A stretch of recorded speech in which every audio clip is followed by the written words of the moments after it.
I learned about an extremely degenerate cop today that had a video surface with his behavior that's probably more embarrassing to the department than that cop that started going like G.I. Joe mode and just mag dumping after an acorn fell on his squad car. Officer Anthony Hare of the San Diego Pussy Department found himself in hot water after he was caught red-handed in the back seat with a female arrestee after she said she was down to fuck. So, one can infer from the context here that they weren't back there playing any Magic the Gathering. They weren't having themselves a commander night. There was sin and semen that contaminated the vehicle.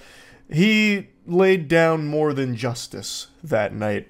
He's since resigned, but you can scrub away the cum, but you can't scrub the video footage because it has surfaced. Not of him actually, doing the dirty deeds here, but of him being caught because he locked himself in the back seat and thus needed assistance. And speaking of assistance, I bet you need help drinking beverages in a better way. That's what this Moist Gamersupps Waifu Collab Cup is all about. It's still available for about one more week, so go ahead and get this puppy right now. It's the finest goblet you'll ever drink out of. I'll put a link to it in the description. But anyway, let me go ahead and show you the video here as we go over the more particular elements of the case. So there was an officer in San Diego. Here, I'll just play the video. You don't even need to read the breakdown. I'll just show you the video real quick. Well,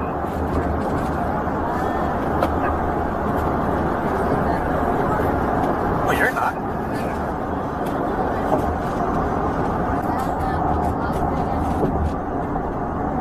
Don't say that right now.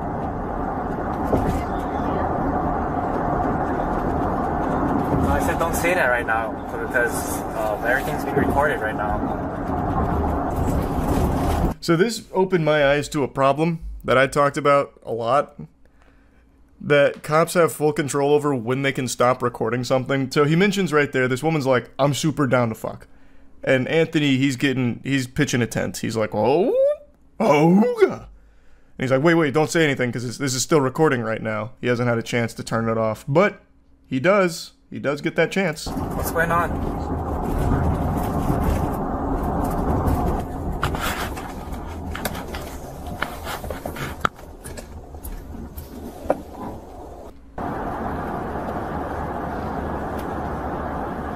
So then he takes her down here, and then they slam ham, and he gets locked in the back seat of the car.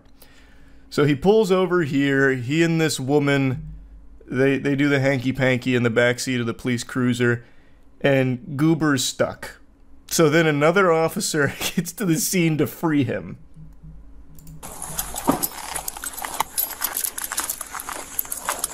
In front of a house. Yeah, that was another thing. The place he pulls in front of is just a fucking house. Like, imagine, like, you see the police car pull up, you're like, oh god, what's happening out here? And then you see this officer fucking in the back seat of the car here. Like, he didn't even go anywhere secluded or anything. He literally just slabs up in front of this house.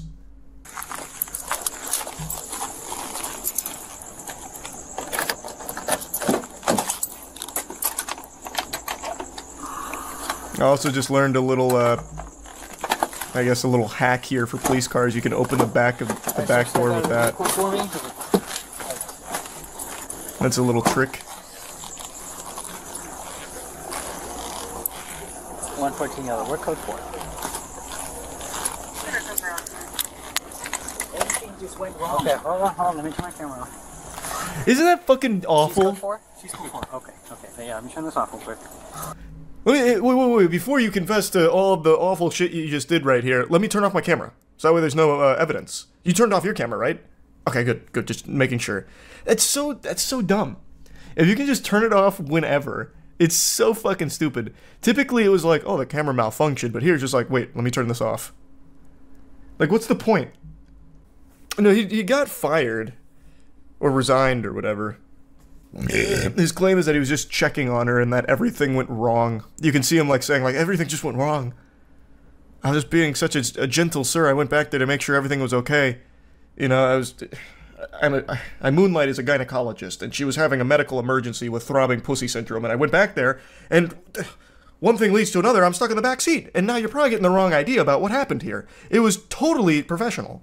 The semen was there earlier from a different suspect. You should have seen this fucking maniac. This degenerate was jerking off in the back seat and fucking blowing loads all over the place. It's not my semen. And if you can trace it to me, it's because it's because he got some of my hair. He got some of my DNA. Oh, he was looking for contraband. So true. Keeping the streets safe. I was back there purely to make sure there were no drugs. She obviously planted the evidence on his belt. Now, the official explanation here from the source itself, Mr. Anthony Hare, says that he went back there because he believed that the woman was having a medical emergency. I'm actually inclined to believe Mr. Hare on this claim because I think there is a very high chance she was suffering a medical emergency. Cock withdrawals. This is a serious medical condition. In fact, it claimed the life of one of my buddy's grandmothers when we were growing up. She actually passed away from wiener withdrawals. If left unattended, the symptoms can be severe and even life-threatening. So Mr. Hare was just following his code to the letter. Protect and serve. Penis. And he didn't want to do it. Brother is a hero. He shouldn't be forced to resign over a misunderstanding. He should have been given the key to the city, I'd say. This whole thing is a classic example of it's not what it looks like, you know. He did what he had to do in the moment. And then, if we go back to the explanation, it all makes perfect sense. When he was getting out of the car, it accidentally knocked his body camera off, which is just a pure coincidence that the body camera, went dark after she had made the statement about being down to have sex and after him mentioning that the body camera was recording things. It's just really just unfortunate timing that he happened to have knocked the body camera off and it went dark right after those things had been said. But it could happen to anybody. According to the other officer, Mr. Hare was pretty embarrassed, refusing to elaborate on exactly what was happening and why he needed him out there and why he was asking about like a master key to the vehicle and stuff like that. And the woman was also, interviewed by investigators, and she claimed that he had asked for her number and to meet up when she was released from jail, saying he wanted to get with me when I was done with the warrant or whatever I got arrested for. She told investigators there was never any sexual contact between her and Mr. Hare. Really? You sure about that? What happened? Was there ejaculation showers that night? Why did he have cum on him? Where was that? Did someone like drive by and like throw in a cum potion? Like how did that happen if there was no sexual contact? But who am I to question the official story, I suppose? One thing I would like to see a little bit more elaboration on is why the officer who showed up told him to stop talking so he could turn off his body cam and they continue the conversation. That's a little weird, right? If it was all just like a big misunderstanding, wouldn't you want that on record so you could clear up all of the misconceptions about it? That just seems a little suspicious. I just think it's super dumb that at any point in time an officer can just turn off their body cam and that doesn't lead to a lot of questions about why. I don't know, that just rubs me the wrong way. Kind of defeats the whole purpose of it, really. I wonder how often this happens. Probably more often than you'd think, I would guess. You remember, I actually made a video on this one like a year ago. There was a cop who slabbed up in front of a school.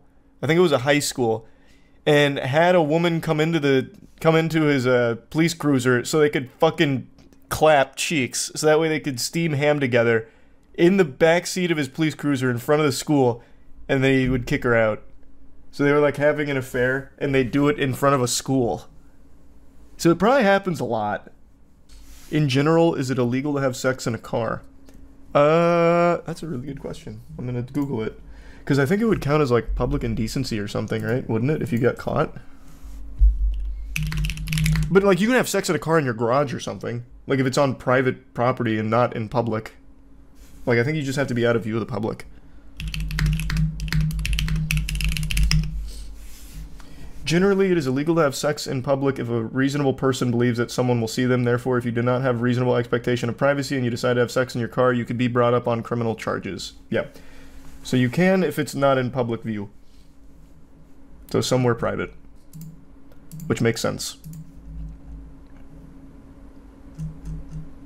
Makes membership pricky. Though I like the idea that there's just a blanket illegality to it, like having sex in a car will have you in jail no matter where you do it. So like you park your car in your garage, you fuck your wife or whatever, and then all of a sudden the sirens are blaring like, get the fuck out! Get off the ground! We know what you just did here! You're going to the slammer! Having sex in a car! Have you no decency? If you fuck in your car in the garage, do you leave it running? Educational question. I guess it depends on how long you last. If you're a one-pump chump, you could probably get away with leaving your car on, but if you actually go for a while, like maybe there's a carbon monoxide risk, potentially. I guess it depends on how long you do it. I would say you'd probably want to turn your car off just to be safe. You could at least leave the electrical on and have the air blowing. Probably don't need the whole car on. If you die mid-nut, will the semen that comes out still be viable? I don't see why not. There's a lot of bad news in the world, so allow me to cleanse your palate with some good news. A very tasty treat for you today. 8 months ago, I made a video covering the story of a Rhode Island criminal named Nicholas Alaverdian. Nincompoop Nicholas here tried to avoid punishment for his crime, and he fled the country after faking his own death. It wasn't an elaborate fake death ruse, it wasn't a galaxy brain scheme, he didn't exactly call up best quality vacuum from Breaking Bad and order a Hoover Max or anything, but he was successful in leaving the United States and evading authorities, and he started a new life with a new alias, Arthur Knight, which was only one of many names that he went by. He was changing his name more frequently than kids used to on Club Penguin, but Arthur Knight was by far his most used alias. Now, it's important that I tell you what charges he was trying to run away from. Rape charges. You see, Nicholas Alaverdian, Nicholas Rossi, Arthur Knight, all one and the same. A rapist. He faked his death in 2020 by feeding media outlets a bunch of baloney and horseradish about how he's about to die, he's about to meet his demise, but the reality was, he was just trying to get out of the country while the authorities were investigating the rape allegations. So he did get out of the country, and he tried very hard to bury his past, but in 2021, he had to check himself into the hospital for COVID-related symptoms, and that's when the authorities were able to identify that this patient is actually the wanted US fugitive Nicholas Alaverdian. And while parading around as Arthur Knight, he tried desperately to convince people that this was all a complete misunderstanding, or that he had been framed, claiming that it was all part of a grand conspiracy to connect him, the innocent Arthur Knight, to this rapist, Nicholas Alaverdian. He kept trying to insist that it's a miscarriage of justice what's happening to him, it's wrong, it's outrageous. But it's not like they just gave it the old eyeball test or the smell test to connect him. They had every piece of hard evidence possibly required to say beyond a shadow of a doubt that these are the same person. They had DNA evidence. He had identifiable tattoos that they were easily able to connect to Nicholas Alaverdian. Like, they had everything, fingerprints, all of it, the whole kit and caboodle. And the judge even said as much as well. In July, Knight was arrested again, and prosecutors matched his fingerprints to Alaverdian's. Friday, prosecutors of the Scottish court revealed they were able to tell he was Alaverdian after matching the tattoos on his arm. I am ultimately satisfied on the balance of probabilities. And even in the face of overwhelming evidence against him, he kept trying. Like the world's worst anime character refusing to give up, Nicholas Alaverdian kept desperately trying to convince even a single soul on this planet that it was all just a misunderstanding. He's Arthur Knight, damn it, not Nicholas. So he now has this infamous interview he did where he tried to prove it. To the media, our lives have been interrupted, and we'd like privacy, and I would like to go back to being a normal husband. But I can't, because I can't breathe, I can't walk. People say that's an act. Let me try to stand up. Let me try. No, don't do it. Up. Oh my God. Exactly. We almost lost him. What do you say to someone who believes that you are Nicholas Alaverdian? I am not, Andrea. I am not Nicholas Alaverdian. I do not know how to make this clearer. What do you say? He's got that to people who say rock these are bottom crocodile intonation tears? going on. He's I'm putting on not a show. Nicholas. This is all an act. Oh, you could. Oh. Andrea, No, that's a low blow. That's a right low blow. That really was a low blow to say that it's all just putting on a show and an act. It's more than that. He's out here with a fucking performance that would make every thespian troupe in America jealous. This is Oscar-worthy material that we're working with here. To suggest that it's just a show or an act, it's disrespectful, honestly. This is one of the finest, most convincing pieces of anything I've ever seen in my fucking life. But as you might imagine, this didn't work super well. Nobody believed this. Actually, nobody on the fucking planet believed this. However, he does travel with his supporting actress here for this interview, where she sits next to him and she's like trying to calm him down, like, no, don't do that. Not that death-defying stunt where you stand up. Oh, you're gonna hurt yourself, dear. Please, no. No! Like panicking when he stands up and starts, you know, wacky inflatable tube manning his arms around, like he's getting hit with an earthquake or something.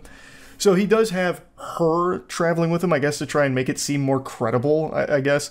Clearly, it doesn't work. So anyway, what is the good news here? Well, the good news is Nicholas Alaverdian is being extradited to the U.S. He is finally going to face the punishment that he has eluded for so long now. U.S. fugitive accused of faking his death to avoid rape charges, extradited from Scotland.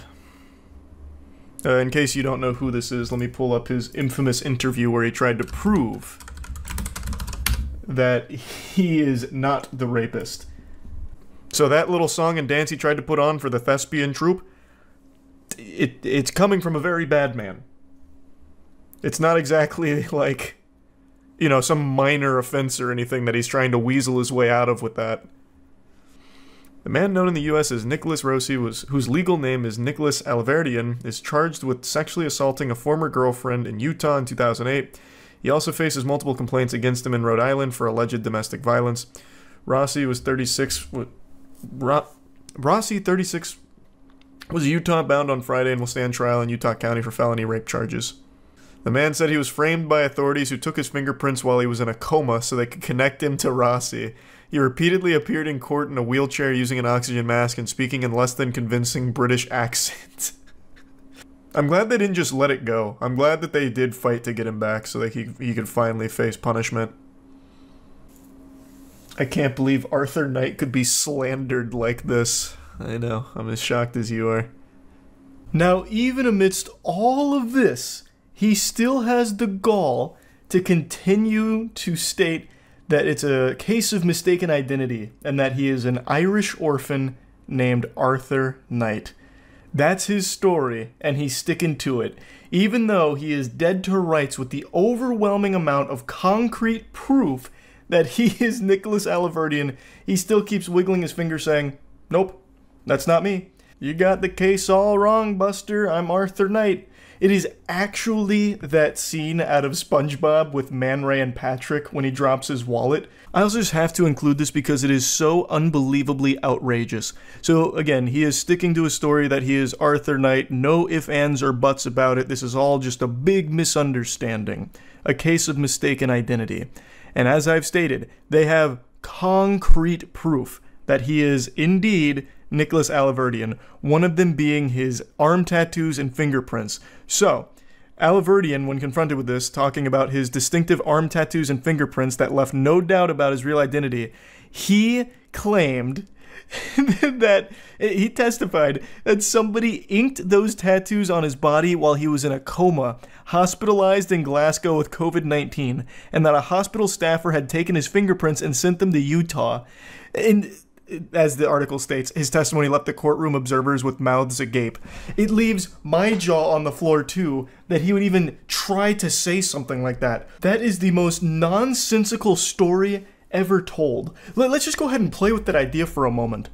Why would a hospital staffer take your fingerprints and send them to Utah, of all places? Again, he is not in the United States. Why would they send his fingerprints internationally to Utah to just frame a random guy? What kind of fucking conspiracy would that be? And then also, who the fuck would tattoo a man in a coma at a hospital just to connect him to the guy in Utah again, this Arthur Knight academic Irish orphan? Like, what is, like, I don't know why he thought anybody in the world would believe this. Not even the most delusional individual would hear this and think there is an iota of truth to it. Yet he continues to stick with that story. It's fucking wild. But again, he has been extradited to the US now, so he will finally be facing punishment that is long overdue. So that's good news, and I just had to give you the update to this. That's really about it. See ya. Hey, how are you? Are you having a good day? I hope so. And I hope you won't be mad at me if I try and change that real quick.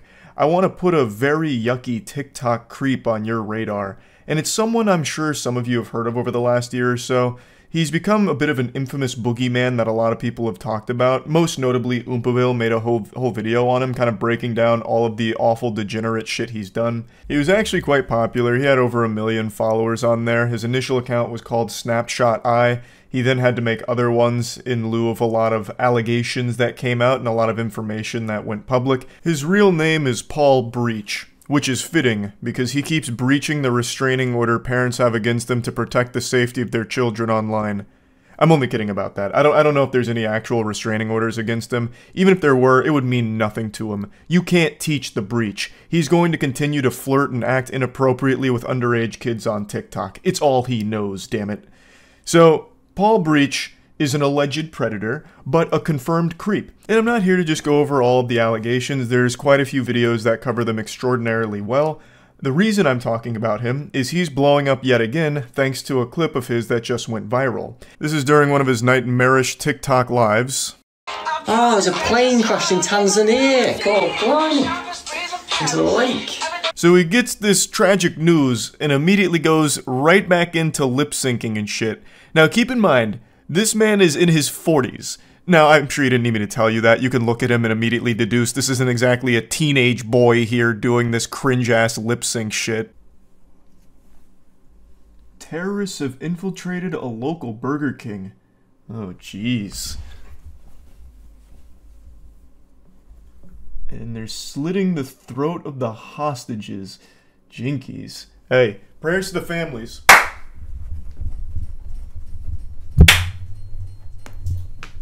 And I'm sure after just seeing this, you're probably not surprised to learn that he's got a very foul past. So, he's no spring chicken. He's in his 40s here, and he constantly engages inappropriately with young girls in his audience, and it's something he's come under heavy scrutiny for a long time. He's actually somewhat of a pseudo-celebrity in the UK, where people sometimes have gone out of their way to find him and make fun of him directly to his face. Sometimes there's even, like, in the wild spottings, like Bigfoot, where they'll start filming him and then go up and start insulting him. And it's become something of a beloved pastime over the last year. It died down once he kind of fell off, but now that this clip is blowing up again, I've seen that his channel on TikTok, at least the one I believe is still his, is getting quite a bit more traction from it. Even though this isn't necessarily the newest clip, it is a very silly and surprising one that a lot of people have had their curiosity piqued by, so went out of their way to find more from him. Thus, Paul Breach, the cockroach, continues to somewhat thrive. His whole shtick is posting thirst traps, even though if you're thirsty, this isn't gonna quench it. What he's doing is just gonna be putting sand in your mouth and making it worse, like giving you the fucking cinnamon challenge. What he posts is the opposite of a thirst trap. It is alarming. He is way too old to be doing this garbage. And I don't mean to be mean and rude, but he's not exactly a 10 out of 10 looking gentleman here. It's also worth mentioning this kind of thing isn't uncommon for his streams, though it is probably his most preposterous moment ever recorded. To go from horrible news right back into his god-awful thirst trapping. Oh, bless you, love. Bless you. Love. I just wanted to show you another clip of how unhinged his TikTok lives are. So sometimes he'll just play sound effects to give the impression that there's other people around him, always women. This one, I don't even understand what the thought process was. I think he sat on a whoopee cushion to make a fart noise, as if it was like a girl over there farting, and he's like, oh goodness, hey now, that butthole's not meant to be usable, it's just supposed to be aesthetic for me. Girls shouldn't be fucking farting. Despicable. And then he plays a very clearly stock sneeze sound effect and then goes even further, love? And then, like, gets, like, angry about it, it seems. Fucking hell. Jacob, thanks for the follow.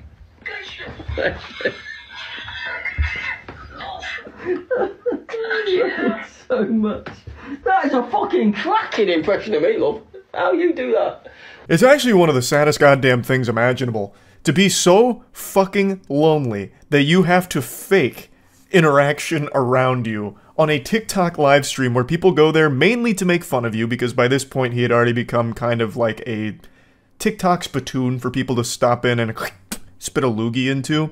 But like I mentioned, unfortunately there were a few young fans that would reach out to him, and he would always reciprocate being flirtatious. He even got called out on this pretty often, way before, like, he had to take his account down. I think he got banned. I don't think he took it down.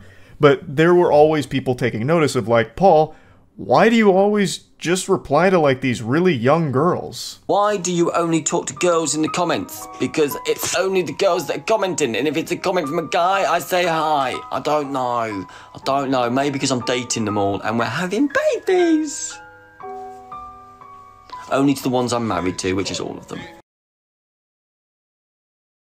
Who could have imagined that the 40-something-year-old man making thirst traps aimed at children would turn out to be a real weirdo? I can't believe it. It's always the ones you least expect, am I right? I'd also like to show you another one of his clips that's somewhat blowing up right now. This is apparently one that he sent directly to a fan, and it is so uncomfortable to watch. Lainey, smile. That is an order. And then jump in a cold bath. Get yourself smiling, get yourself happy. I've been a moody little, for a little while, and that is just stupid on my behalf. So I apologise if anything I've ever done has brought you in low mood. I know I was an idiot at the start of the week, and I've taken steps to fix that. But you need to smile, you need to be happy. You've got a beautiful smile. Please use it, perhaps. His brain just blue screens there for a moment. Windows had to have a hard reset there. He had his own little Mitch McConnell moment during this message that he sent to one of his fans. It's always nice to get a message from your sweet. And it's always lovely to see that smile. What an uplifting video. I know you're sad, but have you tried not being sad and just smiling? Because I'm ordering you to. In fact, you don't have a choice. Smile. And you will feel better, because it'll make me feel better. And you should be happy when I'm happy. Damn it. I don't know, everything about this guy is really weird. So, since he is blown up recently, I just wanted to at least make people aware of who he is and his past, because he's not exactly just some, like, goofy guy. He's an unhinged, weird guy with a lot of serious accusations against them. And I've only just begun to scratch the surface of how awful a lot of the things he's being accused of are. And a lot of them he's never denied or anything at all, really. He just buries his head and pushes forward, doing more lip-syncing and bad dancing. And people have confronted him directly, and he still never really denies any of it. It's hard to explain, and the whole point of this video was just to let you all know, Paul Breach sucks. That's about it. See ya. Have you ever watched something, seen it with your own peepers, and then we're still told that what you saw isn't real? That's not true? And I'm not talking like a magic trick where you're talking about like, wow, I watched a magician make a toothpick vanish from his thumb. I couldn't believe it. Like, I'm not talking about something like that where there's wiggle room where it was an illusion or something, or swamp gas reflecting off of a blimp or something to explain alien UFOs or whatever. Like, I'm not talking anything like, you know, messy. I'm talking about when you witness something that is so clear-cut That there's no further context or anything that could change the understanding of what happened, and yet there's still people that are defending it as, nope, that's a lie. Because this deplorable lunacy is unfolding right now. The FIFA World Cup Women's Championship just concluded, and during the awards given out to the winners, the Royal Spanish Football Federation president Luis Rubiales grabbed one of the players' heads and gave the wettest, most sloppy, disgusting, revolting, unwanted kiss that's ever been televised.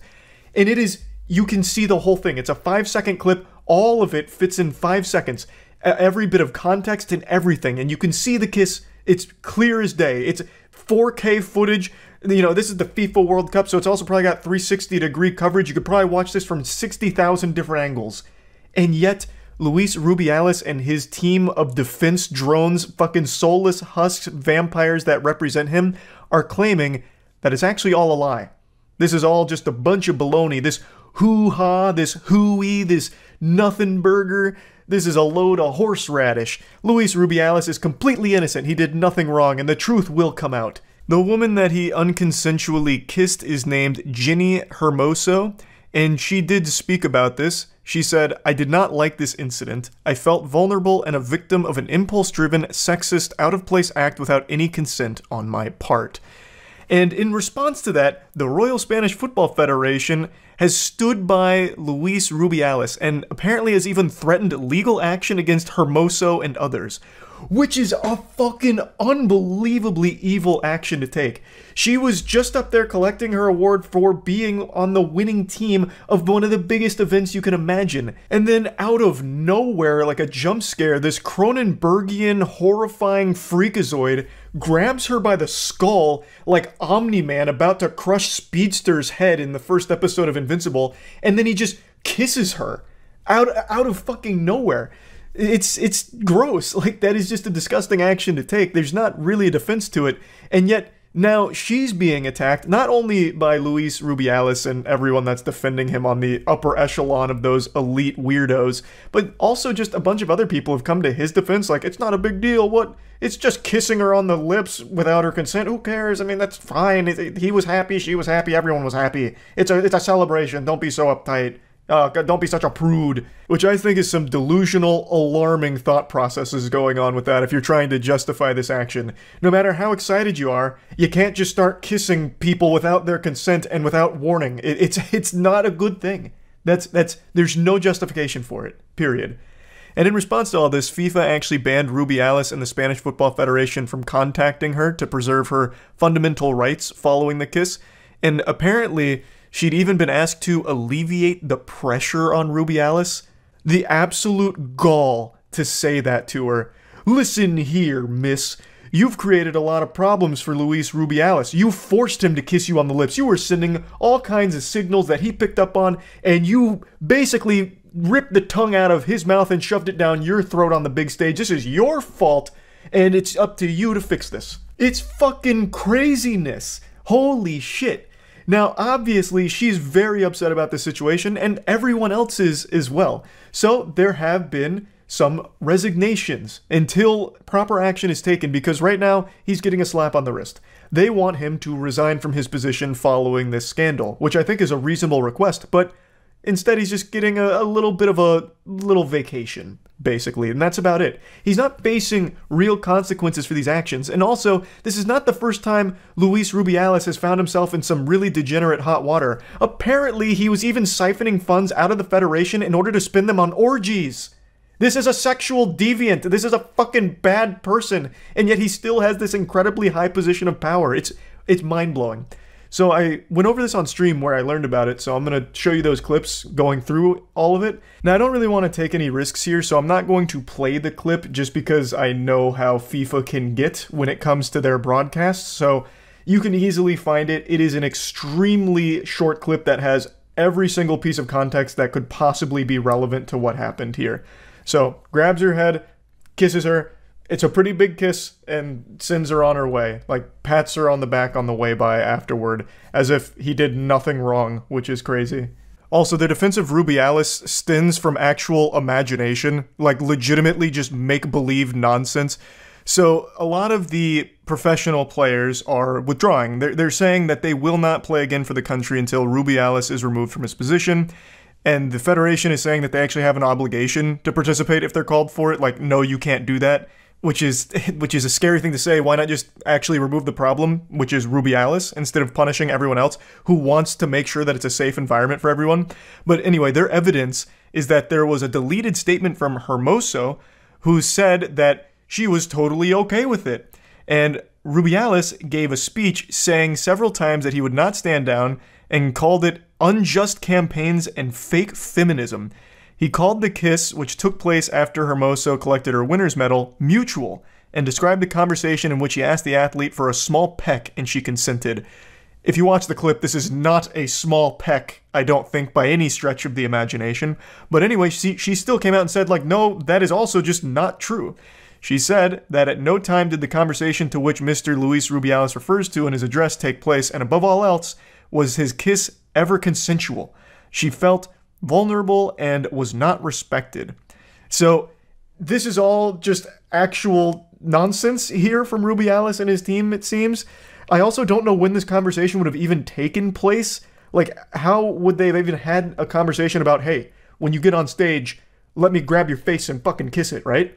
Like, when would that conversation have even happened before this moment? Like, it doesn't really add up. That's not making any sense. Spain's soccer chief, Luis Rubiales, is temporarily suspended after World Cup kiss. FIFA on Saturday suspended the head of Spain's soccer federation, Luis Rubiales, following allegations that he forcibly kissed a player during the Women's World Cup medal ceremony. This doesn't look like an allegation. That immediately looks like a kiss.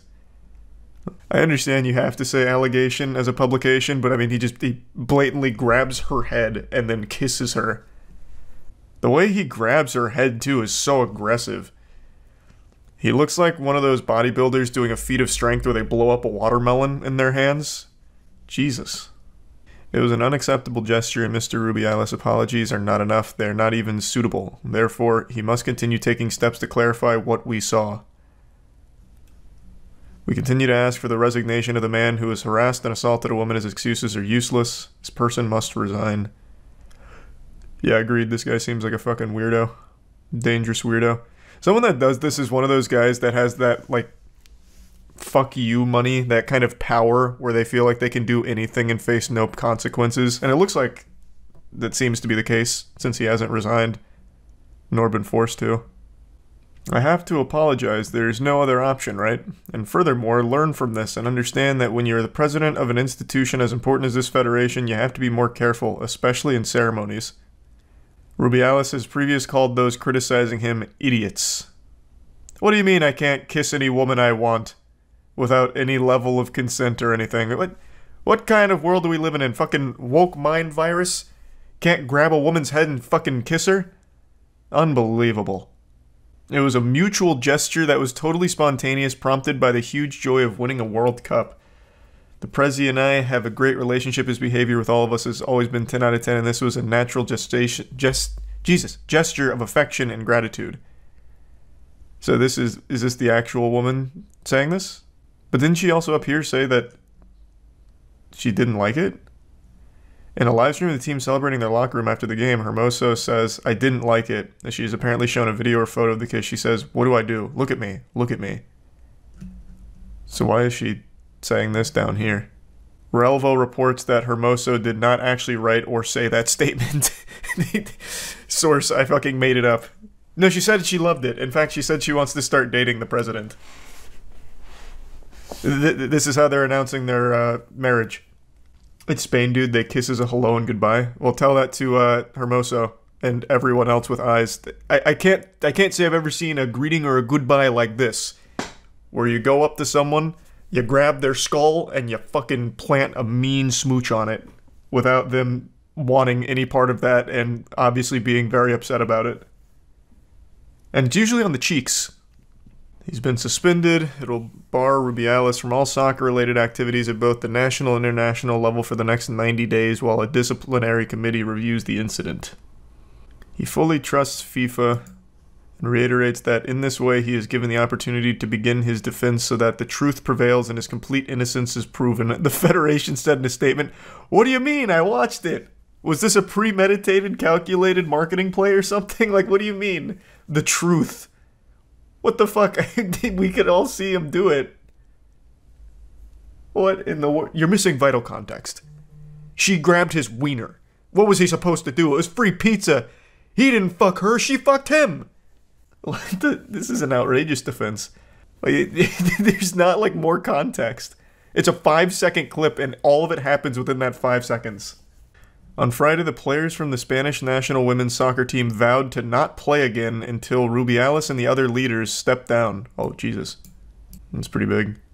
FIFA reiterates its absolute commitment to respect the integrity of all persons and therefore condemns with the utmost vigor any behavior to the contrary. Okay, well, ask him to step down then. Tell him he's got to go, Buster. Take a hike. Look at his other controversies.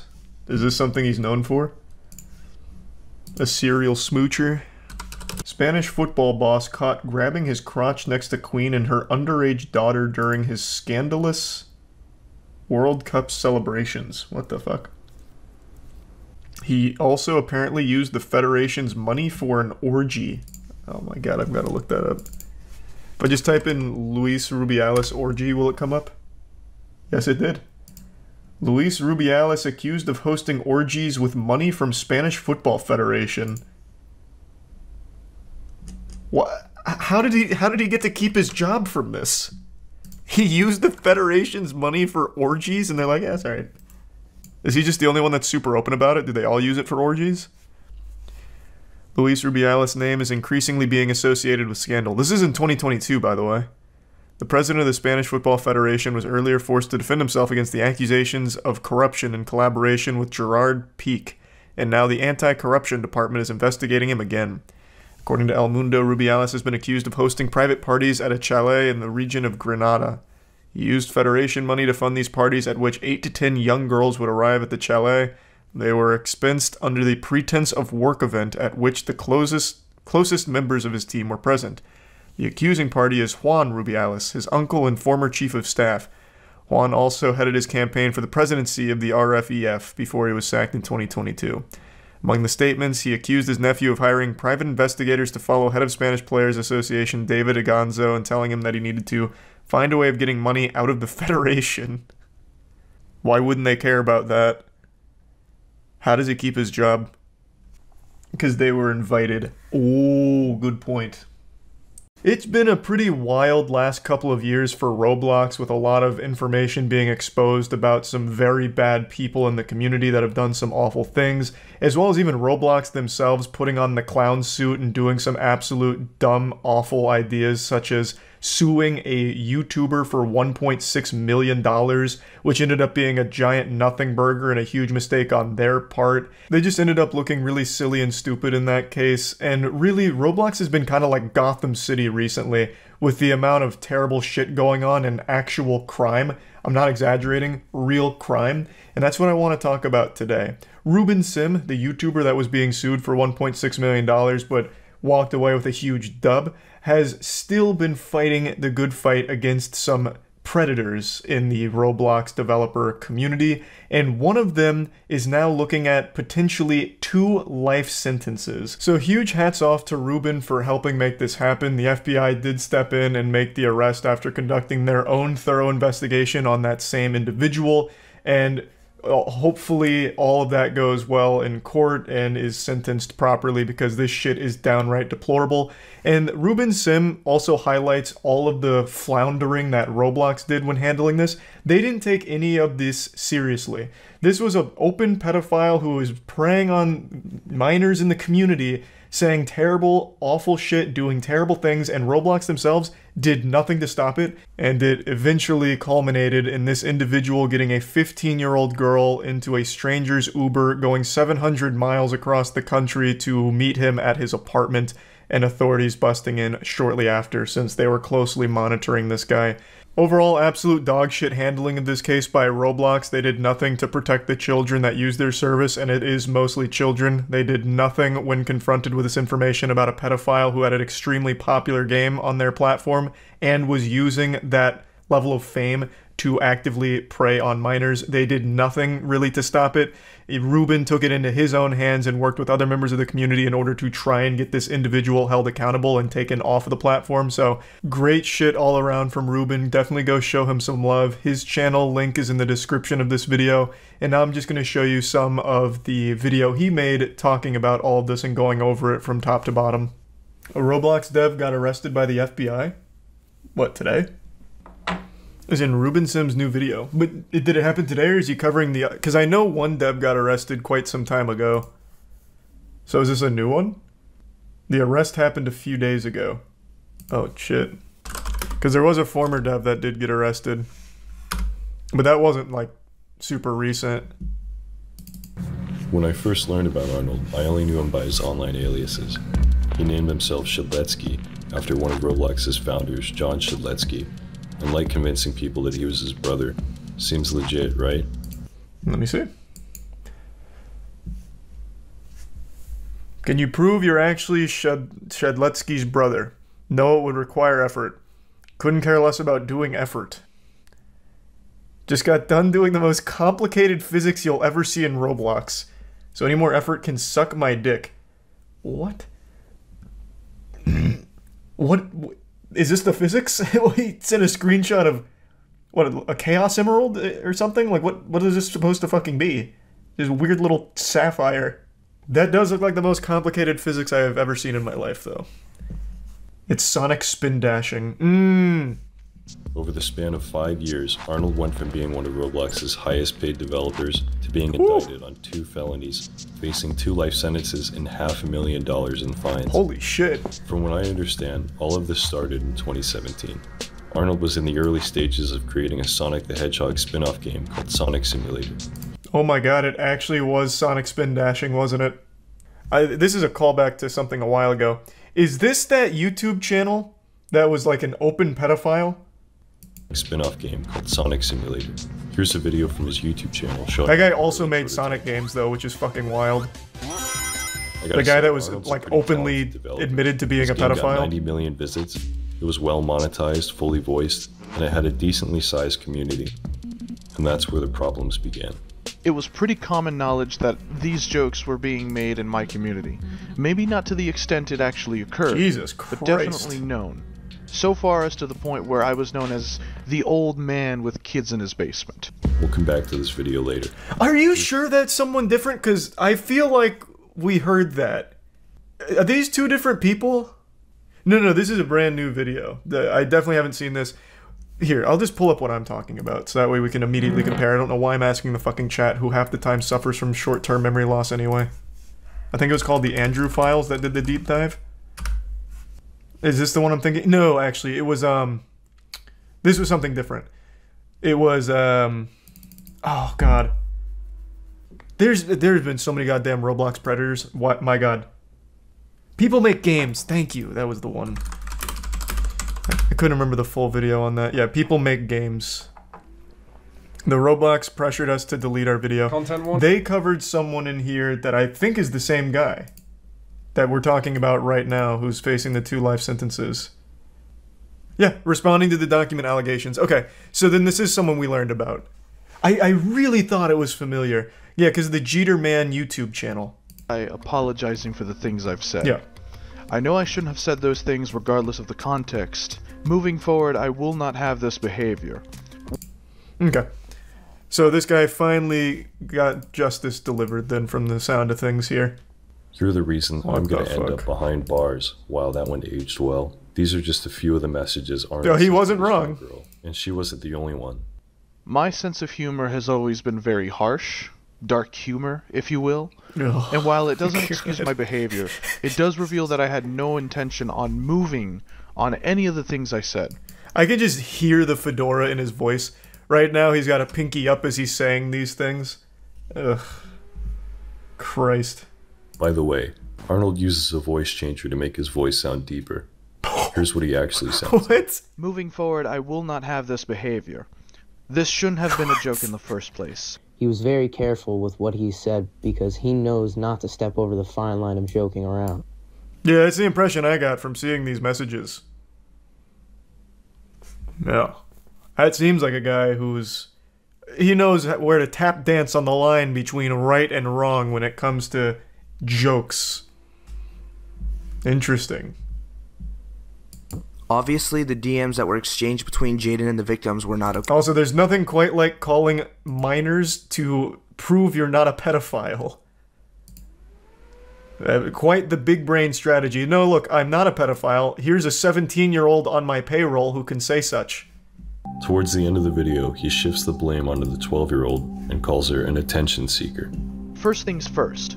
Red, what I said to you earlier about my apology was completely sincere, and I hope you can someday let go of this hatred. However, I will call you out on this because you cannot be claiming to be an angel. Yes, victim blaming the child. What's really sad is looking at the like-dislike ratio here. He didn't, like, get slapped down with the dislikes. So he must have actually had support from the community, which is fucking crazy. Since the video is over half an hour long, I created my own video breaking it down in less than 7 minutes. Surprisingly, Arnold's main account was deleted not long after my conversation with this staff member. Arnold, however, prepared for this. Also, I'm pretty sure this account is on the... So Roblox has like a public wall of shame that is actively updated anytime there's movement like that with bans. What is it called? I think it's Roblox... They have like an FBI's Most Wanted for Roblox, and I can't remember what they call it. Does anyone remember? Is it terminated players? Because I remembered it being more than that. But there's like a different one, though. That's like much more focused on like the worst of the worst. Is it oh, it's controversial.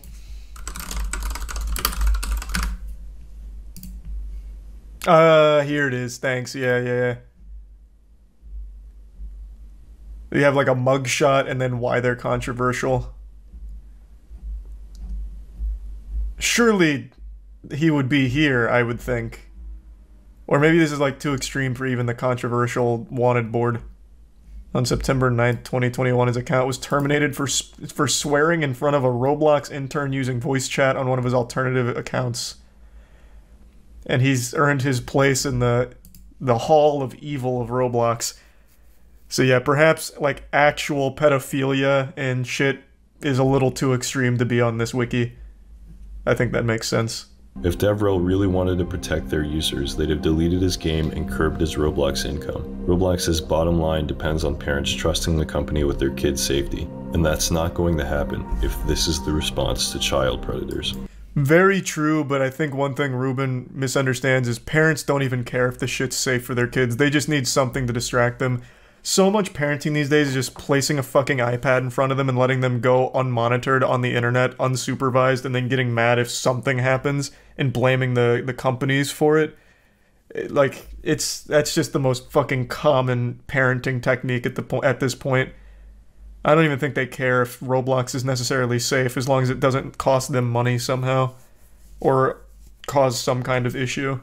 2 weeks later, he tweeted, "Thanks for driving more money to my game, man. Oh my Jeez, God. You guys are really fucking stupid by giving me all this publicity." Man's capitalizing off being outed as a pedophile, talking about raping kids. To the kids. I spoke with a detective who really seemed like he wanted to help, but since I didn't know anything about Arnold's real identity, there wasn't much they could do. The only people who could have known who he actually was Roblox. Since Arnold was approved for the developer exchange, they must have had all his personal info. Had someone at Roblox been the one to make that call, it's my belief that Arnold would have been arrested years ago. Less than 4 months later, Arnold posted a YouTube video showing that he's still the owner of the game. I also noticed the same Discord server he was using to procure underage girls was still linked on his game's page. I messaged the staff member asking if they could remove it, and his response was, "They can just add it back." Things stayed pretty quiet. That's like, who works at Roblox? Actual children too? That's like some shit I'd say as a kid, like, what's the point in showering? I'm just gonna get dirty again. Like, it's not even the point. like, taking action is still worth it, even if it could just be added again. I really didn't have time to continue with all this. I'd just gone through a lawsuit from Roblox, and I really wanted to get back to making videos, so I forgot about everything until May, when one of my viewers told me Arnold had disappeared. He wasn't talking in his Discord server or responding to messages. A few people thought he killed himself. As it turns out, Arnold had been arrested by the FBI. Following some breaking news God damn. 6 o'clock, 22-year-old Arnold Castillo of New Jersey is facing federal charges. The reason we're covering this In December, he took interest in another underage girl from his Discord server. Oh This girl shit, was okay. 15. Arnold was 28. and So he the FBI decided went on to their own bribe an side Uber quest and driver got him. $1,000 to have her picked up and transported 700 miles across state lines to his home in New Jersey. When her mom noticed she was missing, she called the police. 2 days passed before she was able to meet with a sergeant and a detective at police headquarters, where she told them about Arnold. She knew of him by his fake name, and the fact that a few months prior he had placed orders on Amazon to her house, including several $1,000s worth of electronics that were canceled after the delivery deadline was missed. The police got a hold of Arnold over the phone, and of course he claimed his name was Jacob Shedletsky. Can you just imagine a world where Roblox actually takes pedophiles seriously, and then he's never in a position where he pays an Uber driver to transport a child 700 miles away from her parents to be with him? That is entirely on Roblox's plate right there. That is entirely their fucking fault. This could have been squashed 2 years. Well, this was 2022. Yeah, 2 years prior. In the video, Castillo's voice can be heard narrating over images regarding allegations that he is a pedophile. Based on his vocalized rebuttals, the allegations sourced from unidentified fellow social media users who were reportedly juveniles. Those users had apparently informed Castillo that they were teenagers, and he ensued by making sexual advances and other derogatory remarks towards them. This has to be one of the first times where a YouTuber apology video is actually cited in a legitimate arrest. That's big.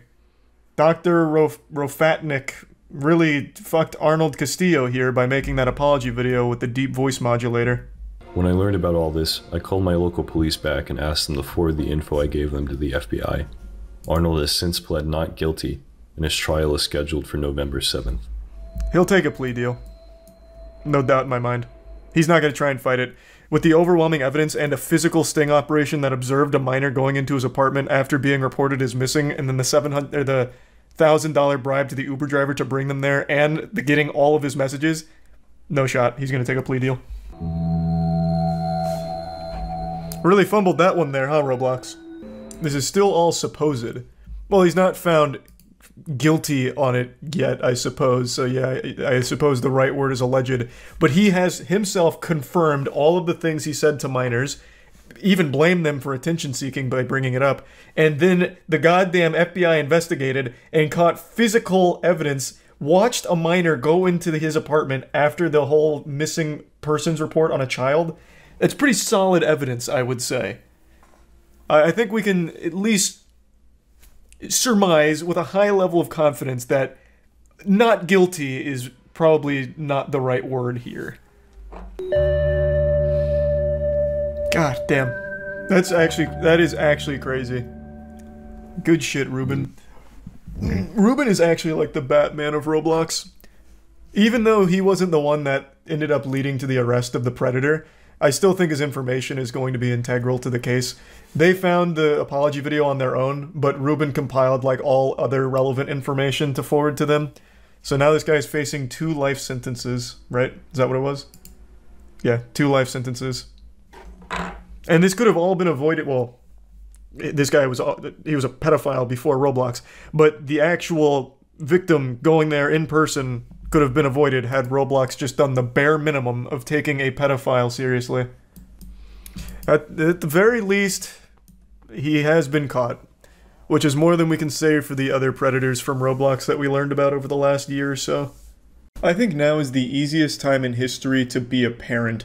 Back in the earlier days, you had to make sure your kid didn't fall off a cliff or get hit by a stray arrow, mauled by a lion, you know, fall victim to dysentery on the Oregon Trail. It was tough to be a parent back then, But now I think it's super easy because you can just give your kid an iPad and let the internet raise them for you, and then get mad when your kid isn't exactly an upstanding citizen and blame everyone but yourself. But for parents that want to be a little more involved in their kids' lives, luckily there are some great departments that are offering invaluable knowledge on how to be the worst possible parent ever.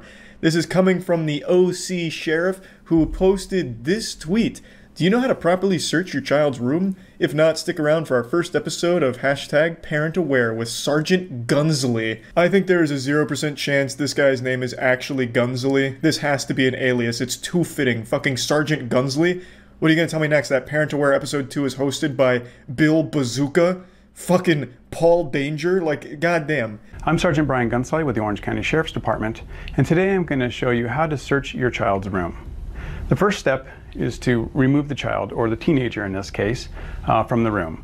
You don't want them in the room because their protests may distract you from doing a thorough search. Hey pal, gonna need you to leave the room. Thanks, we'll talk later. This is the oldest teenager of all time. Dude looks like he's going on 40 years old. Like, who is this, Benjamin Button? Jesus Christ, dude's got like a thick 5 o'clock shadow.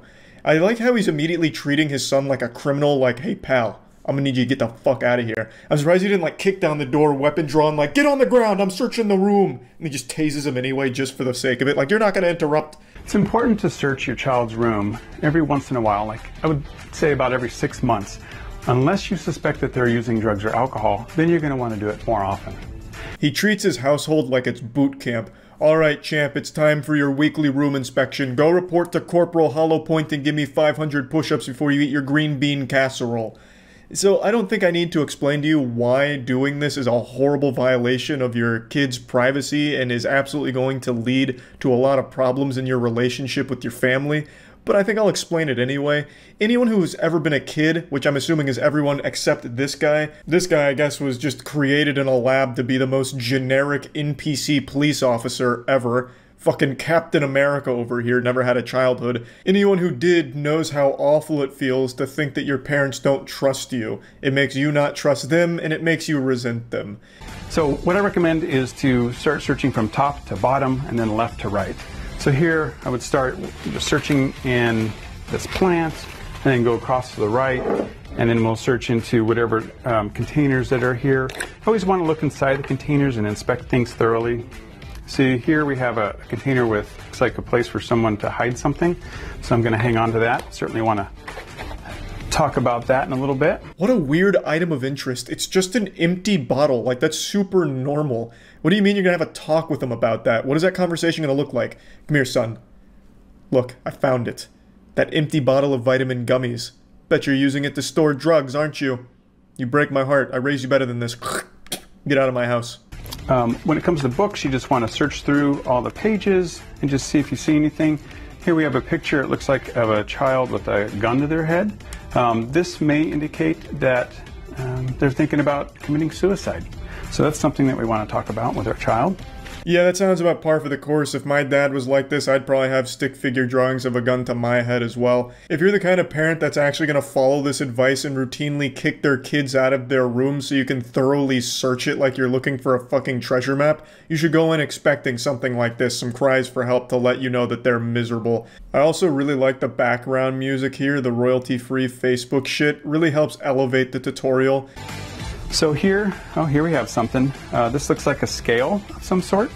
So that could be used by someone who's maybe purchasing drugs or selling drugs. So that's something that's disguised. We'll hang on to that. Pretty fucking cool scale, but it makes it feel like this whole thing was filmed in 1998. Why the fuck would someone disguise a scale as a PlayStation 1 video game? You draw more attention with that than anything else. Like, that is some old school shit. Obviously, this is all set up for the tutorial here, but I like to imagine it all is real spur of the moment. Like, he just barges into his son's room, get the fuck out, I'm searching for contraband, and this is the result. So, like, in that case, I feel like his son is innocent, and Sergeant Gunsley's framing him, like he's setting him up. This definitely belongs to an older man. There's no way a kid who's selling drugs is disguising their scale as PlayStation 1 Tetris. No chance. But that does seem like something an out-of-touch cop would do to try and bust people undercover. You know, like just parading around. I do love these video games, am I right, kids? We love Tetris and PlayStation, right? Oh!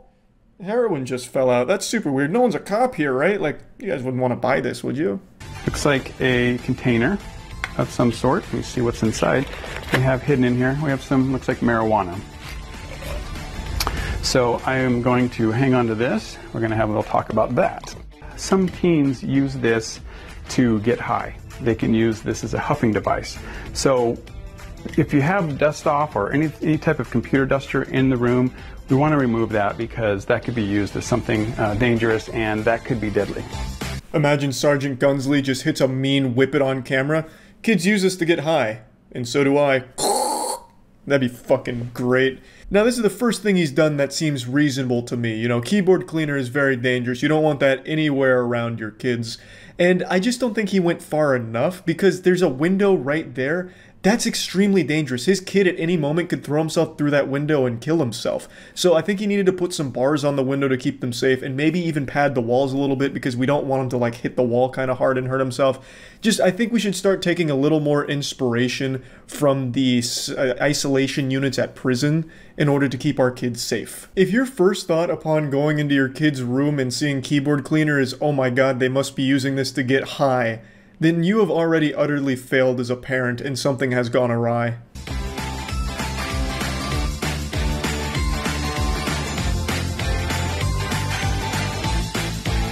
And also, it's very important to be respectful of the child's property. Yeah, Sergeant Gunsley, very respectful. He's over here acting like Mr. Krabs on the panty raid, just going through all of like his boxers and shit, like looking for anything in his pockets. Yeah, that's the first thing I thought of is, wow, look at how delicate he's being. Here we have some more clothing. Looks like everything's okay there. Oh, I have a pipe hidden inside some socks. Ajax, I don't know why this would be in his room, so I would inspect that a little better. In fact, here we have another container that we will talk to him about. And certainly you want to collect all these items. They shouldn't have them in their room. Good lord, who's his son? Cobra Commander? What's he gonna pull out next? A golden AK-47 from under his bed? He's really hit the jackpot here. And here I have a couple of little baggies. It looks like they may have had some drugs in them or something at some point. So that's another indicator. In the pursuit of locating drugs in his son's room, no price is too high. Sergeant Gunsley even starts tugging on his son's crusty cum sock just to look for more clues of drugs. He's like Scooby-Doo, but really gross. So this looks like it might be something. I'm familiar with this as a container. So this is something that people can buy online, these hidden compartments. So as you can see, it has liquid above and below, but the container, it's a false container in the middle that people can hide things in there. This part really just felt like an ad for that Mountain Dew secret container there. That shit looked awesome, and Officer Gunsley comes in hot. He's like, yeah, you can find this online. And then I half expected him to drop a link to his own blog, like, yeah, you can find this online at gunsleycrafts.com if you want to purchase one. Journals are good to go through. As a parent, you have every right to search your child's room. There is no legal problem with that. So be sure to take advantage of that and search your child's room while they're under the age of 18. Here, we just want to take a look through the journal and just see if there's anything suspicious. And here's a page where it looks like they're drawing pictures of marijuana references on here. If you have to be reassured that what you're doing isn't technically illegal, then it's probably very immoral, and you're not exactly the hero in the story. But to be fair, we were able to locate some crayon doodles of weed in a journal, so really the ends justify the means, and now we know our son is not only a criminal, but an extremely untalented one when it comes to art. And this is a highlighter, which appears to be a highlighter, but this is something that can be purchased online, and what it is a pipe, and it just hides within the highlighter. Nothing gets past the keen eyes of Officer Gunsley. The man's omniscient. Not even the Inspector Gadget crack pipe was enough to get by him. What another cool little gadget, which he again mentions you can find online, which to me just feels like he's advertising it, to be fair. But goddamn, that would be like the last thing I suspect to be like, a fucking highlighter right in the trash. I wouldn't think to like go to the secret ass end of it and look for a crack pipe, fucking go-go gadget crack pipe, and somehow he knows about it. Goddamn, he's too good. It's very important to conduct a safety search like this because you want to know whether or not they're using drugs. Best way to prevent adult addiction is to intervene early when they're young. So this is the time to prevent a lifelong struggle with addiction. And create a lifelong resentment of you, their parents. This also isn't going to prevent a struggle with addiction. This may only reinforce an addiction. This is just an all-around horrible idea for parents everywhere. Yeah, thanks Orange County Sheriff, and thank you Officer Gunsley for showing us exactly how to be the worst fucking dad that you can be. That's it. See ya.